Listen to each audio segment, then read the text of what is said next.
പന്നി തിന്നുന്ന വാളവര കൊണ്ട് വയറ് നിറപ്പാൻ അവൻ ആഗ്രഹിച്ചു, എങ്കിലും ആരും അവന് കൊടുത്തില്ല. അപ്പോൾ സുബോധം വന്നിട്ട് അവൻ, എൻ്റെ അപ്പൻ്റെ എത്ര കൂലിക്കാർ ഭക്ഷണം കഴിച്ച് ശേഷിപ്പിക്കുന്നു, ഞാനോ വിശപ്പ് കൊണ്ട് നശിച്ചു പോകുന്നു. ലൂക്കായുടെ സുവിശേഷം 15-ാം അധ്യായത്തിലെ മുടിയൻ പുത്രൻ എന്ന് വിളിക്കുന്ന ഇളയ മകൻ്റെ കാര്യമാണ് നമ്മൾ വായിച്ചത്. ലോകമെമ്പാടുമുള്ള മിക്കവർക്കും അറിയാവുന്നൊരു കഥയാണിത്. പണ്ട് ചില പാഠപുസ്തകങ്ങളിൽ, സ്കൂളുകളിൽ, കോളേജുകളിൽ ഈ കഥ പഠിപ്പിക്കുമായിരുന്നു. ഇവിടെ നമ്മൾ ലൂക്കായുടെ സുവിശേഷത്തിൽ 3 കാര്യങ്ങളാണ് കാണുന്നത്. കാണാതെ പോയ ആട്, കാണാതെ പോയ ദ്രഹ്മ, കാണാതെ പോയ മകൻ. ഇതിൽ ആദ്യത്തെ 2 അതിനെ അന്വേഷിച്ച് പോകുന്നു. 3-ാമത്തെ കേസിൽ അന്വേഷിച്ച് പോകുന്നില്ല. അതാണ് ഈ കഥയുടെ പ്രത്യേകത. അപ്പൻ മകനെ സ്നേഹിക്കുന്നു. അപ്പൻ്റെ അടുക്കെ വന്ന് ഓഹരി ചോദിച്ചു. അപ്പൻ കൊടുത്തു വിടുന്നു. അപ്പ എന്ന് വിളിച്ചോണ്ടാണ് ചോദിക്കും. അപ്പാ, വസ്തുവിൽ എനിക്ക് വരേണ്ടുന്ന ഓഹരി തരണമേ എന്ന് പറഞ്ഞ് ചോദിച്ചോണ്ടാണ് പോകുന്നത്. അപ്പ എന്ന് വിളിച്ചുകൊണ്ടാണ് ഇതെല്ലാം മേടിച്ചുകൊണ്ട് പോകുന്നത്. അപ്പം കൊടുത്തു വിട്ടു. ഇവൻ പോയി. അപ്പൻ അറിയാൻ മടങ്ങി വരുമെന്ന് കാത്തിരിക്കുകയാണ്. ആളെ ഒന്നും തിരക്കി വിട്ടില്ല, അന്വേഷിച്ച് പോയുമില്ല. സ്നേഹമുണ്ടെങ്കിലും കാത്തിരിക്കുക. കാരണം സുബോധം എന്ന് പറയുന്ന കാര്യം ഉണ്ടാകേണ്ടതാണ്, ഉണ്ടാക്കേണ്ടതല്ല. ഉണ്ടാകാനാണെങ്കിൽ എത്രയോ സഭായോഗങ്ങളിൽ സുബോധമുണ്ടാകുമായിരുന്നു. എത്രയോ പ്രാവശ്യം അപ്പൻ മകനോട് സംസാരിച്ചപ്പോൾ അവന് സുബോധമുണ്ടായേനെ. അപ്പോൾ സുബോധം ഓരോ മനുഷ്യന് ഉണ്ടാകേണ്ടതാണ്. പ്രത്യേകിച്ചൊരു പദവിയിലേക്ക് എത്തേണ്ട വിളിയുള്ള, വാഗ്ദത്തമുള്ള ദൈവവേലക്കാർക്ക് കർത്താവ് അങ്ങ് അനുവദിക്കും. അവൻ സുബോധം ഉണ്ടായിട്ട് വരട്ടെ. കാരണം വേറെ ആര് പറഞ്ഞാലും കേൾക്കുകയില്ല. ഈഗോയിസം സമ്മതിക്കുകയില്ല. ദൈവം എന്നോട് പറഞ്ഞ് ഞാൻ സമ്മതിക്കും എന്നുള്ള മനോഭാവക്കാരെ ദൈവം പറയുന്ന രീതിയാണിത്. സഭയിലൊരു ദൂത് കൊടുക്കുമ്പോൾ അപ്പം തന്നെ മുട്ടിന്മേൽ വീണ് കരഞ്ഞ് ഏറ്റെടുത്താൽ തീരുന്ന വിഷയമുള്ളായിരുന്നു. പക്ഷേ ഉള്ളിലിരിക്കുന്ന, മത്തായിയുടെ സുവിശേഷം 13 നമ്മൾ പറയുന്ന ഹൃദയത്തിലെ പാറസ്ഥലം എന്ന് പറയുന്നത് പോലെ, ഹൃദയത്തിൻ്റെ കാഠിന്യം വചനത്തിന് കീഴടങ്ങാൻ സമ്മതിക്കുന്നില്ല. അപ്പോൾ ആ ഉള്ളിലെ പാറസ്ഥലത്തെ ദൈവത്തിൻ്റെ വചനം ഇടിച്ചു കളയും.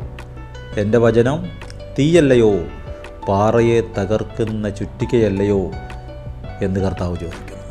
അപ്പോൾ ആ പാറസ്ഥലത്തെ, ഹൃദയത്തിലെ പാറസ്ഥലത്തെ ഇടിച്ചു കളയുന്ന പ്രോസസ്സാണിത്. അവനെ കഷ്ടതയിലോട്ട് വിട്ടു. അവൻ്റെ കയ്യിലുള്ള പൈസയും തീർന്നു.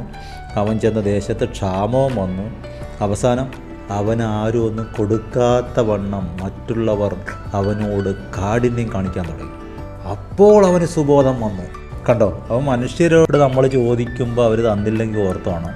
നമ്മുടെ ജീവിതത്തിലെ പ്രതികൂലങ്ങൾ, ബുദ്ധിമുട്ടുകൾ, ഞെരുക്കങ്ങൾ വരുമ്പോൾ ഓർത്തോണം, ദൈവം നമ്മളെ എന്തോ പഠിപ്പിക്കുന്നു. നമ്മൾ വിചാരിക്കുന്നത് നമ്മളെല്ലാം തികഞ്ഞിരിക്കുകയാണെന്നാണ്. അതുകൊണ്ട് സങ്കീർത്തനക്കാരൻ പറയുന്നു, കർത്താവേ, വ്യസനത്തിനുള്ള മാർഗം എന്നിലുണ്ടോ എന്ന് നോക്കി ശാശ്വത മാർഗത്തിൽ എന്നെ നടത്തണമേ. ജെറമ്യായിൽ പറയുന്നു, മനുഷ്യൻ്റെ ഹൃദയം എന്ന് പറയുന്നത് കപടവും വിഷമവും ഉള്ളത്.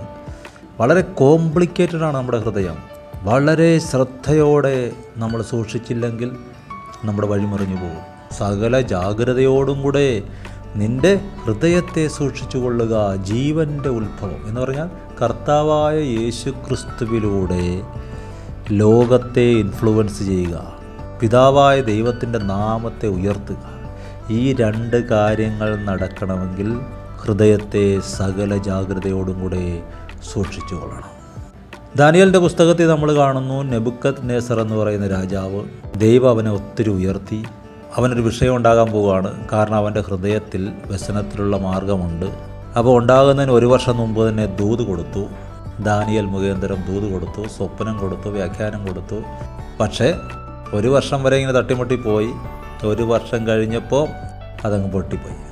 ഒരു ദിവസം രാജധാനിയിൽ ഉലാവുമ്പോൾ അവൻ്റെ വായിൽ നിന്ന് അറിയാതെ തന്നെ വരികയാണ്, ഇത് ഞാൻ എൻ്റെ ധനമാഹാത്മ്യത്താൽ, എൻ്റെ പ്രതാപ മഹത്വത്തിനായിട്ട് രാജധാനിയായി പണിത മഹതിയാം ബാബേലല്ലയോ എന്ന് രാജാവ് പറഞ്ഞു തുടങ്ങി. ഈ വാക്ക് രാജാവിൻ്റെ വായിലിരിക്കുമ്പോൾ തന്നെ സ്വർഗത്തിൽ നിന്നൊരു ശബ്ദമുണ്ടായതെന്നാൽ, നെബുക്കദ്നേസർ രാജാവേ, നിന്നോടിത് കൽപ്പിക്കുന്നു, രാജത്വം നിന്നെ വിട്ടു നീങ്ങിയിരിക്കുന്നു. നിന്നെ മനുഷ്യരുടെ ഇടയിൽ നിന്ന് നീക്കിക്കളയും. നിന്റെ പാർപ്പ് കാട്ടിലെ മൃഗങ്ങളോടുകൂടെ ആയിരിക്കും. നിന്നെ കാളയെപ്പോലെ പുല്ല് തീറ്റും. അത്യുന്നതനായവൻ മനുഷ്യരുടെ രാജത്വത്തിന്മേൽ വാഴുകയും അതിനെ തനിക്ക് ബോധിച്ചവന് കൊടുക്കുകയും ചെയ്യുന്നുവെന്ന് നീ അറിയുന്നതുവരെ നിനക്ക് 7 കാലം കഴിയും എന്ന് പറഞ്ഞ ഈ മനുഷ്യനൊരു ഭ്രാന്ത് പോലെ വന്നു. പ്രഭുക്കന്മാരും മന്ത്രിമാരും എല്ലാം വന്ന് നോക്കിയപ്പോൾ ഈ മനുഷ്യൻ കാളയെപ്പോലെ ചാടിച്ചാടി നടക്കുന്നു, കാട്ടിലോട്ട് ഓടുന്നു, പിടിച്ചിട്ട് നിൽക്കുന്നില്ല. അവസാനം ഈ മനുഷ്യൻ ഒരു മൃഗത്തെ പോലെ 7 വർഷം കൊണ്ട് ദേഹം ആകാശത്തിലെ മഞ്ഞുകൊണ്ട് നനഞ്ഞു. കാളയെപ്പോലെ അവൻ പുല്ല് തിന്നു. ആ കാലം കഴിഞ്ഞിട്ട് ദാനിയേലിൻ്റെ പുസ്തകം 4-ാം അധ്യായം 34 നെബൂഖദ്നേസർ എന്ന ഞാൻ സ്വർഗത്തിലേക്ക് കണ്ണുയർത്തി, എൻ്റെ ബുദ്ധിയും എനിക്ക് മടങ്ങി വന്നു. ഞാൻ അത്യുന്നതനായവനെ വാഴ്ത്തി എന്നേക്കും ജീവിച്ചിരിക്കുന്നവനെ സ്മരിച്ചു ബഹുമാനിക്കുകയും ചെയ്തു. അപ്പോൾ സുബോധം ഉണ്ടാകണം. നമുക്ക് തന്നെ ദൈവം അത് പഠിപ്പിച്ചു തരും. യാക്കോബിൻ്റെ ലേഖനത്തിൽ പറയുന്നു, ഒരുവൻ്റെ നേരെ ഒരുവൻ ഞരങ്ങിപ്പോകരുത്. ഇതാ ന്യായാധിപതി വാതിൽക്കൽ നിൽക്കുന്നു. സഭയുടെ അകത്തേക്ക് ഒരുവൻ കയറിക്കഴിഞ്ഞാൽ, സഭ യേശു കർത്താവിൻ്റെ ശരീരമായതുകൊണ്ടും നിയമസഭയെക്കാളും ലോക്സഭയെക്കാളും ഏത് രാജ്യത്തെ ഏത് വലിയ സഭയെക്കാളും വലിയ സഭയാണ് ദൈവസഭ എന്നുള്ളതുകൊണ്ടും അവിടെ ദൈവം വലിയ കാര്യങ്ങൾ ചെയ്യാൻ ഉദ്ദേശിക്കുന്നത് കൊണ്ടും ആരാധനാവേളയിലും വചനശ്രൂഷയിലും മഹത്വമേറിയ കാര്യങ്ങൾ ആത്മമണ്ഡലത്തിൽ സംഭവിക്കുന്നത് കൊണ്ടും ആകാശത്തിലെ നക്ഷത്രങ്ങൾക്ക് ഭൂമിമേൽ സ്വാധീനമുള്ളതുകൊണ്ടും കർത്താവ് പറഞ്ഞു, സഭയിൽ ഒരുവൻ്റെ നേരെ ഒരുവൻ ഞരങ്ങിപ്പോകരുത്.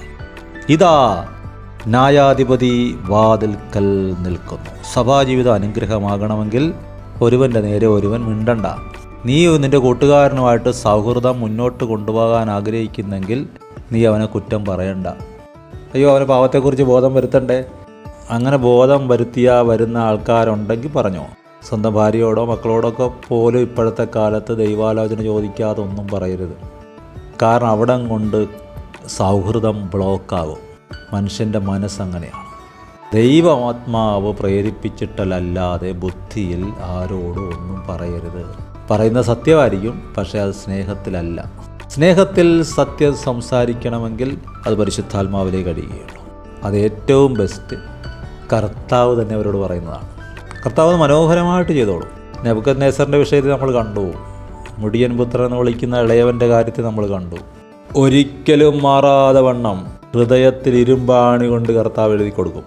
വചനശുശ്രൂഷ എന്ന് പറഞ്ഞാൽ പൗലോസ് അപ്പോസ്തലൻ പറഞ്ഞു, നിങ്ങളുടെ ഹൃദയങ്ങളിൽ ഞങ്ങൾ എഴുതിയതാണ്, മഷി കൊണ്ട് എഴുതിയ പത്രമാണ് നീ. അപ്പോൾ മഷി കൊണ്ട് എഴുതിയിട്ട് സുബോധം വരുന്നില്ലെങ്കിൽ ഇരുമ്പാണി കൊണ്ട് ഹൃദയത്തിൽ എഴുതി തരും ദൈവം. സുബോധം വരുത്തും. പിണങ്ങിയിട്ടല്ല, വഴക്കിട്ടിട്ടല്ല, നന്മയ്ക്കാണ്. നെബൂഖദ്നേസർ രാജാവിന് തൻ്റെ മഹിമയും മുഖപ്രകാശവും രാജത്വത്തിൻ്റെ മഹത്വത്തിനായി മടങ്ങി വന്നു. മന്ത്രിമാരും മഹത്തുക്കളും അദ്ദേഹത്തെ അന്വേഷിച്ചു.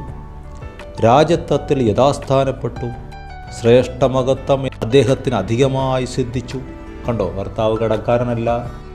കർത്താവ് അടിക്കുന്നത് ഉപദ്രവിക്കാനുമല്ല. ലൂക്കോസ് 15 ആ മകൻ മടങ്ങി വന്നു. മൂത്ത മകൻ എപ്പോഴുമുള്ള ആ മകന് പോലും കൊടുക്കാത്ത പദവി ഇളയ മകന് കൊടുത്തു.